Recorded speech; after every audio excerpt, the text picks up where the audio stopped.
Hi friends, welcome to my SA foundation platform. Hi Mrs Keema Jayakumar. So இன்னைக்கு ஒரு முக்கியமான ஒரு விஷயத்தை பத்தி பார்க்கலாம். என்ன அப்படின்னு பாத்தீங்கன்னா, ஸோ குடும்பத்துக்குள்ள வீட்டுல ஒரு ஒரு 4-5 பேர் இருக்கீங்க அப்படின்னு சொன்னா, ஸோ இந்த குடும்பத்துக்குள்ள ஏகப்பட்ட பிரச்சனைகள் வருது அப்படின்னு நீங்க வந்து யோசிச்சுட்டு இருக்கீங்க.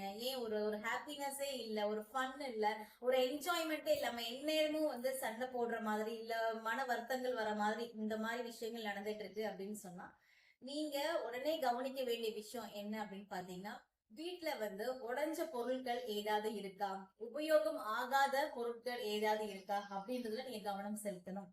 சோ இப்போ அந்த பொருள் வந்து யூஸே இல்ல, ஆனா நீங்க வந்து ஒரு மெமரிஸ்க்காக அதை வந்து நீங்க வச்சுக்கிறீங்க. அது உடைஞ்சு போன பொருளா இருக்கும். பட் இதை வந்து தூக்கி போட மனசு இல்லாம நீங்க ஒரு சில விஷயங்கள்லாம் வச்சிருப்பீங்க. அது எல்லாமே வந்து நீங்க டிஸ்போஸ் பண்ணணும். ஏன் அப்படி சொல்றேன்னா, சோ அந்த பொருள் வந்து யூஸ் ஆகல அப்படின்னு சொல்லும் போதே அந்த இடத்துல வந்து அது வேற விதமான ஒரு எனர்ஜி தான் கிரியேட் ஆகும். அதாவது நெகட்டிவ் எனர்ஜி. ஓகேவா?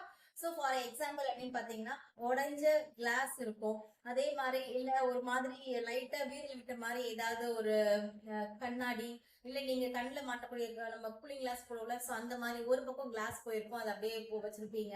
இல்ல உங்களோட வாட்ச்ல வந்து ஏதாவது கிளாஸ் உடைஞ்சிருக்கலாம். இல்ல உங்களோட போன்லயே கூட உங்களோட டிஸ்பிளே ஏதாவது சின்ன சின்ன கிராச்சஸ் அந்த மாதிரிலாம் இருக்கலாம். சோ இந்த மாதிரிலாம் இருக்கு அப்படின்னு சொன்னா அதெல்லாம் சரி பண்ணிடுங்க. சரி பண்ண முடியாத விஷயத்த வந்து நீங்க தூக்கி வீட்டுல இருந்து வெளியில வச்சிருங்க. அது உங்களுக்கு தேவைப்படாது.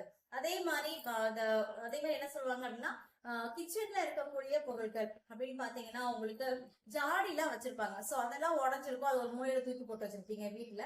சோ அது மாதிரிலாம் எதுவும் பண்ணாம அது தூக்கி குப்பையிலேயே போட்டுடுங்க. ஓகேவா? நெக்ஸ்ட் என்ன அப்படின்னு பாத்தீங்கன்னா, உடஞ்ச மண்பானை அப்படின்னு சொல்லி சோ வீட்ல அந்த மாதிரி உடைச்ச பொருளை ஏதாவது ஒரு மூலையில போட்டு வைப்பாங்க. சோ அந்த மாதிரி எல்லாம் எதுவுமே பண்ணாம உடஞ்சிருச்சா சோ உடனே எடுத்துட்டு போய் நீங்க குப்பையில வந்து போட்டுடுங்க.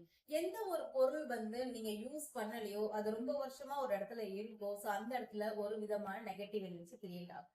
சோ இது என்ன ஆகும் அப்படின்னு சொன்னீங்கன்னா, வீட்டுல அதிகமான சண்டைகள், அதிகமான மன வருத்தங்கள், அதிகமான நோய் நொடிகள் வர்றதுக்கான வாய்ப்புகளை ஏற்படுத்தி கொடுத்துரும். சோ நீங்க பாருங்க, இனிமேல் வந்து பிரச்சனை ஏதாவது வந்துச்சுன்னா இந்த மாதிரி விஷயங்கள்லாம் இருக்கா அப்படின்னு சொல்லி பார்த்து அது எல்லாத்தையுமே டிஸ்போஸ் பண்ணி எப்பவுமே ஆரோக்கியமாகவும் சந்தோஷமாகவும் வாழ்க்கை வந்து நடத்துங்க.